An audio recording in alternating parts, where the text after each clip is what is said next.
Fala pessoal, mais um vídeo aqui no canal, sejam todos bem-vindos. Clem Invest apresenta de hoje fundo imobiliário HFOF. HFOF 11, um fundo, um dos maiores fundos de fundos do mercado. Falaremos hoje, entraremos no relatório gerencial para ver o portfólio do fundo. O fundo está em emissão, então vamos falar algumas informações sobre essa nova emissão que o fundo está passando. Então, para saber mais, vem comigo, toca a vinheta.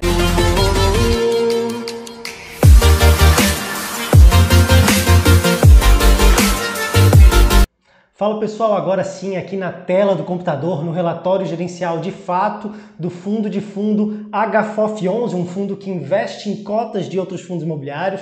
Esse fundo é gerido pela Edge Investimentos, uma das maiores gestoras do mercado. Esse relatório gerencial aqui é uma aula de como as gestoras devem se comunicar com os seus cotistas, tá bom? Então, gestora também do HGLG, também do HGBS, então realmente é um histórico vencedor dessa gestora, tá bom? Qualidade de gestão aqui já é extraordinariamente. Agora, no vídeo de hoje, a gente vai falar um pouco sobre o portfólio. Aqui antes a gente vai para o site Status Invest para falar um pouco sobre preço, né, sobre PVP, como esse fundo está sendo negociado hoje. Então, se você está assistindo e de alguma maneira ainda não foi inscrito, dá essa moral para a gente, ajuda muito a gente a crescer cada vez mais. Então, se inscreva no canal, ative as notificações, deixe o seu like, sugestões são sempre bem-vindas para a gente daí crescer e alcançar cada vez mais pessoas aqui nessa plataforma, tá bom? Então agora, sem mais enrolação, vamos ao que de fato importa. Hoje, sábado à noite, né, indo para domingo já pelo horário, o fundo está sendo negociado, ou seja, o mercado fechado no final de semana, ele parou sexta-feira sendo negociado a um preço de R$ 100,38. Isso representa um PVP de 1,04. O que é PVP? Preço sobre valor patrimonial, então ele está aí 4% acima do seu preço justo, vamos dizer assim. E para fundos de fundos e fundos de recebíveis, né, fundos de papéis, a gente utiliza bastante essa métrica de PVP para não ter muita sobreposição sobre o valor patrimonial do fundo, tá bom? Agora, para fundos de tijolos, a gente tem uma aula aqui de como precificá-los, né? Modelo de Gordon é mais essencial. Ele tem um valor patrimonial por cota, basicamente, de 96,42. Então, por isso que ele está 1,04, né? Um pouquinho acima. Ele está sendo negociado, sendo vendido, né? O preço dele de mercado um pouco acima do valor patrimonial. Um DI anualizado dos últimos 12 meses de 7,72, tá? Próximo da média histórica dele, isso a gente vai ver que está muito bem disposto lá no relatório gerencial. Então ele realmente é um fundo que historicamente ele tem esse retorno médio aí dos últimos 12 meses de 7,72% ao ano. Por um fundo de fundo, me parece bastante interessante, né? Você está aí delegando a um profissional fazer essa gestão de carteira. Agora vamos sobre rendimentos. O último rendimento dele foi de 56 centavos, tá bom? Pagos agora dia 15 de abril. Então ele vem pagando 50 centavos aí em média nos últimos meses. Agora a gente vai entrar de fato para o relatório gerencial. De novo, o fundo é gerido pela Edge Investimentos, uma das gestoras mais qualificadas do mercado. Isso ninguém vai negar, tá? Isso é indiscutível, é unânime. Fundo HFOF 11. Aqui as primeiras informações interessantes do fundo, né? Cota patrimonial, que a gente já falou, a cota do mercado, que é basicamente o que fechou sexta-feira, 65.930 cotistas desse fundo, o número de cotas aí 21,5 milhões de cotas oferecidas ao mercado, né? Sendo negociadas ao mercado. Taxa de administração 0,6 ao ano sobre o PL, ou valor de mercado, uma taxa de administração até realmente bem considerável baixa. O problema é que tem uma taxa de performance 20% sobre o que exceder o IFIX, tá bom? De maneira semestral. Então essa taxa de performance, eu, na minha visão, Clem, não gosto de taxa de performance, mas o fundo ele tem uma gestão qualificada e também tem um histórico vencedor. Então talvez isso se equilibre. O código de negociação HFOF 11, gestão ativa, né? Lá denominada pela Ambima, e o público é investidor em geral, então todo mundo pode ser cotista desse fundo. Aqui eu acho muito interessante porque o fundo ele não simplesmente já abre a carteira de portfólio do fundo, ele traz várias informações e informações interessantes sobre o momento atual da economia brasileira, o momento econômico o momento atual do setor de fundos imobiliários, então é bem legal, é uma aula realmente de como se comunicar com o cotista. Aqui falando sobre a pandemia, né, sobre o Covid-19, mais para baixo a gente encontra algumas informações legais também da indústria de fundos imobiliários, então qual foi o volume captado, qual foi o volume captado em emissões, então realmente em novas ofertas, né, em fundos imobiliários que estão estreando na Bolsa, quais são os setores que movimentaram mais, o volume captado de CRIs é sempre maior, né, porque fundo de papel costuma fazer emissão atrás de emissão. Então aqui também tem informações bem interessantes sobre esses quesitos. Aqui, informações sobre investir em fundos imobiliários, né, o índice FIX, Ibovespa, dólar, então a gente vê que o risco e retorno está bem legal e bem propício para se investir em fundos imobiliários de uma maneira retrospectiva, né, fazendo todo um retrospecto. Então são informações que não são do fundo, né, que não é do portfólio do fundo, mas a gestão ela se faz necessária fazer essa conversa e esse panorama geral. Ok? Aqui o fundo começa a falar sobre o seu portfólio, em qual segmento a gente está mais alocado, tá bom? E eles estão mais alocados no setor corporativo, então aqui realmente em laje corporativa de alto padrão, tá? Esse alto padrão ele sofre menos com vacância, porque realmente são inquilinos com poder aquisitivo maior, são inquilinos maiores, então isso já é um ponto positivo para o fundo. Ele não sofre tanto com vacância nos fundos que ele investe, porque ele está aí num padrão de empreendimento AAA, é um super padrão construtivo, ok? O segundo segmento que eles são mais locados é o logístico industrial, depois eu vou falar um pouco para vocês sobre o movimento que aconteceu com a HLOG, que também é um fundo de investimentos, que eles tiveram uma diminuição de participação para entrar ali de acordo com o fundo de 10% do PL. Depois, dívidas imobiliárias, né, recebíveis imobiliários e logo após vem os shoppings. Isso a gente vai ver depois no gráfico que eles mostram. Outro ponto interessante e que eu falei para vocês no início do vídeo, porque a gente já faz toda uma pesquisa e todo um estudo aqui para vocês, que é para o investidor que nos acompanha desde o início, ou seja, em fevereiro de 2018, quando o fundo aí ele deu as caras para o IFIX, para a Bolsa de Valores, ele entregou um rendimento médio de 73 centavos por cota. Isso dá aí um retorno médio acima de CDI, acima de IFIX, então realmente é um retrospecto vencedor. A gente pode falar se gosta ou se não gosta de fundos. Eu, particularmente, não gosto de fundos, mas é inegável que é uma estratégia vencedora, que é uma tese vencedora e consolidada, porque o histórico dele é vencedor. Aqui mostra mais em gráfico esse rendimento acima do IFIX que eu mostrei para vocês. O média do HFOF 73 centavos e a média do IFIX aí de 57 centavos, então ganha e ganha bem, aí mais de 15 centavos na média. Aqui também mostra um retorno desde o início do fundo. E aqui começam informações interessantes, tá? Que eu falei para vocês. Primeiro, o fundo em março, ele teve em aquisições um montante de 60 milhões, ou seja, ele comprou cotas de fundos imobiliários e no total captou 60 milhões, gastou 60 milhões e também com venda, né, com esse ganho de capital também de cotas de fundos imobiliários, ele ganhou, primeiro ele gastou 60 milhões e para vender ele ganhou 62 milhões. Então ele teve um ganho aí de 2 milhões e esses 2 milhões ficou em caixa nesse mês de março. Tá bom? Ele teve uma diferença entre as compras, as aquisições e as vendas. E ele finalizou o mês com aproximadamente 2% do PL em caixa, que foi o que eu acabei de falar para vocês. Outro ponto interessante que eu disse que aconteceu é que ele reduziu a posição no fundo de logística HFOF. Por quê? Porque o fundo ele se valorizou muito e com essa valorização o fundo acabou ultrapassando o limite de 10% do PL do fundo. Então o HFOF acabou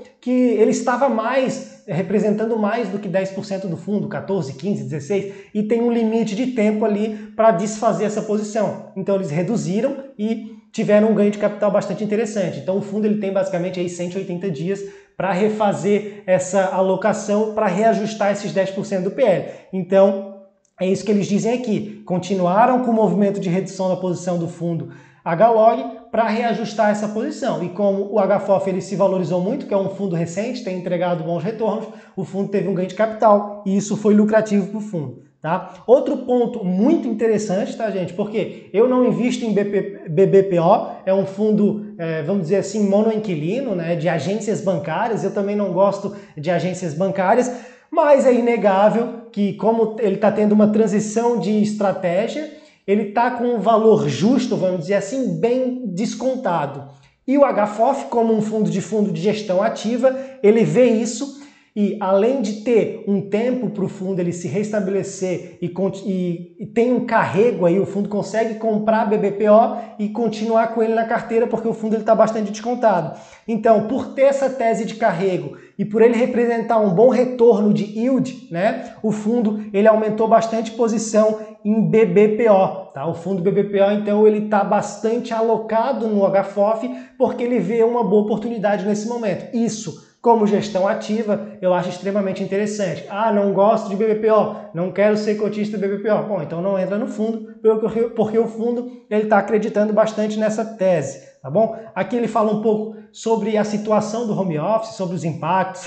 Ele fala até aqui que o mercado está precificando um cenário catastrófico, motivado por influencers. Eu não sou esse, tá, gente? O home office não vai acabar. E também pelo efeito manada.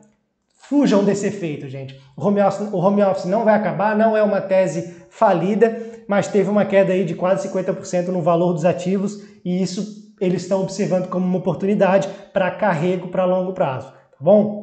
Aqui entra realmente o que a gente quer saber. O que a gente quer saber, Vinícius? Bom, o fundo ele tem 2% em renda fixa, isso a gente já viu, que é o caixa que ele terminou março, né? 2% do PL, e os outros 98% não poderia ser diferente, é a tese de fundo, são fundos imobiliários, são cotas de outros fundos. E onde está alocado? De novo, é para realmente corroborar com aquilo que a gente leu antes, que é 31% em corporativo, 23% industrial e logístico, depois 18% em recebíveis imobiliários, né, valores imobiliários, e também shoppings logo atrás com 13%, 9% representa bastante, porque ele tem uma boa parcela em BBPO. Então, basicamente alocado em corporativo, logístico e imobiliário, valores imobiliários. Agora isso aqui, gente, esse gráfico aqui de estratégia, para mim, é um dos mais importantes do fundo de fundo. Então, quando você vai investir em fundo de fundo, você tem que saber qual que é a estratégia dele. Se são ativos para carrego, para renda, né, para ele te gerar essa renda mensal e repassar para você, ou se o fundo ele vai ter um giro de carteira alto, um ganho de capital alto, que é um pouco mais arriscado, mas também pode trazer retornos maiores, né, aquela premissa de maior risco, maior retorno. Então vocês têm que ter bem isso em mente, para saber de fato se a estratégia é adequada para o seu investimento. E, de novo, aqui é 64% renda, totalmente renda, é realmente ter aquele rendimento mensal pingando para você, então ele não se desfaz do fundo. 28% renda e ganho, né? Então eles observam melhor a maior oportunidade, desfaz um pouco da posição, reduz, como foi feito com a HLOG, e os outros 9% totalmente ganho de capital. Né? Ganho de capital é compra, participa de emissão ou compra com valor mais baixo e vende a mercado ali e lucra com essa diferença. Logo abaixo, ele tem realmente especificado qual que é a proporção de cada cota de fundos imobiliários no PL do fundo. E aqui corrobora de novo aquela tese que a gente falou, que o HLOG ele vem aumentando muito a participação do fundo e por isso ele tem que reduzir conforme for passando o tempo, porque ultrapassa aquele limite de 10%. Tá? Então temos HLOG, HAAA, temos BBPO, que acabamos de falar, que é agência bancárias, PGAG, HGBS, que é um fundo de shopping, GTWR, RBVA, o famoso RBVA das agências de Santander, HGCR, um fundo de recebíveis imobiliários, né, de CDI basicamente, HSML, outro fundo de shopping. Então temos bastante fundos imobiliários aqui, aí você observa se gostaria de ser cotista desses fundos, se acredita nessa tese de oportunidade, nessa tese de estratégia do fundo. Então aqui tem as participações. Mas aqui atrás eu acho algo muito interessante, tá, gente? Que é DRE e o fluxo de caixa. Eu que sou da contabilidade, eu dou muito valor para DRE, gente, e vocês também têm que dar. É óbvio, às vezes para vocês podem ser um pouco abstrato, mas algo muito legal, pelo menos nos relatórios gerenciais de fundos imobiliários, algo muito legal é observar isso aqui, ó. O rendimento, ou seja, aquela renda mês a mês que os fundos que o HFOF e a cotista passam para ele é 11,923 de renda mensal. E esse ganho de capital, que é essa diferença na compra e na venda, esse giro de carteira, é 3.165.000. Então, é só 25% ali, basicamente, de ganho de capital. Então, o fundo está realmente mais alocado e mais preocupado com essa renda mensal, não é com esse giro de carteira. Para você, isso é interessante? Então, beleza. Para você, isso não é interessante? Então, beleza. Mas você tem que entender isso. O fundo ele depende mais dos rendimentos mensais do que do giro de carteira insano, né? Dessa procura de oportunidade, dessa compra e dessa venda. Isso é mais seguro, teoricamente, mas em contrapartida traz um retorno um pouco menor. Outro ponto muito interessante da DRE que eu vou mostrar para vocês é essa última coluna em linha aqui, ó. Resultado médio por cota e rendimento médio por cota. Então o fundo ele teve um resultado de 64 centavos em março, mas repassou 56 centavos. Isso é interessante para mim, tá? Eu não quero que o fundo iluda o cotista e nem se complique financeiramente em repassar para nós algo que seja maior do que eles tiveram de resultado, tá? Então aqui o fundo costuma reter alguma parte e não entregar algo absurdamente ilusório para o cotista. Isso eu acho bastante interessante. Tá? Mas aqui para baixo, os resultados gerados em forma de tabela, né? Bom, lá em abril, maio de 2020, a gente sabe, eu era cotista do HFOF, gente. Por quê? Porque o fundo ele estava com um preço muito descontado e eu só compro fundo de fundo com PVP descontado, né? Quando eu vislumbro uma oportunidade, e o fundo ele estava fazendo um giro de carteira muito legal.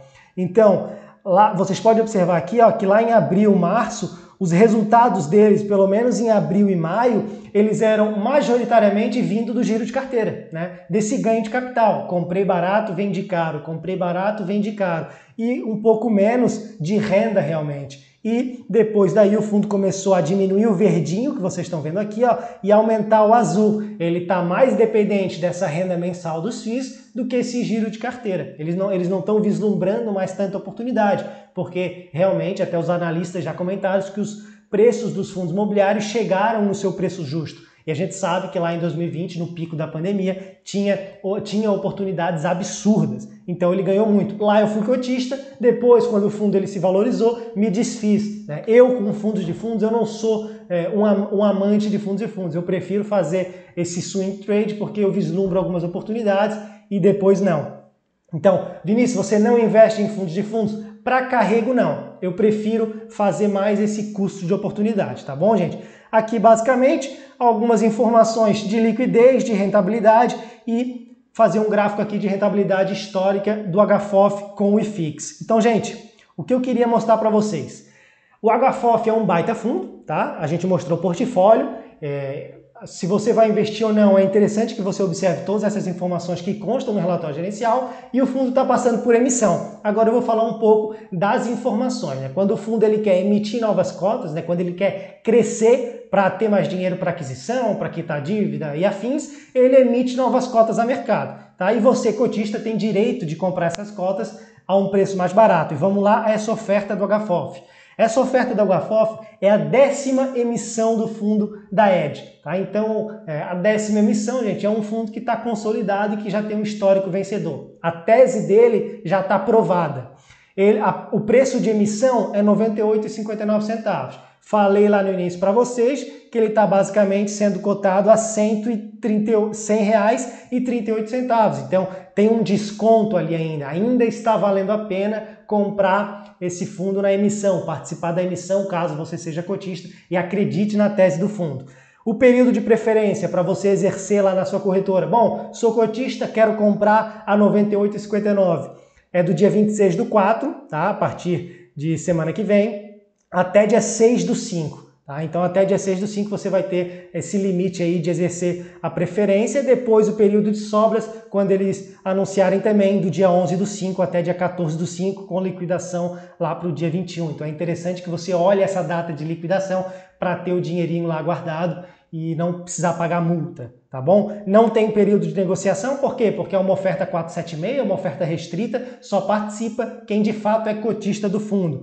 Uma proporção de 9,53%, tá? Uma proporção relativamente baixa, tá? Então, você pega a sua quantidade de cotas, multiplica por esse 0,095 e o resultado é a quantidade de cotas que você tem direito de exercer no período de preferência, tá? E lembrando, sempre considera o número antes da vírgula, né? Sempre arredonda para baixo. No período de sobra, você faz a quantidade de cotas que você exerceu de fato o seu direito e multiplica pela proporção que eles divulgam só mais para frente. Tá bom? Captação máxima aí de 381 bilhões e o fundo tem essa emissão com data de encerramento para dia 27/5.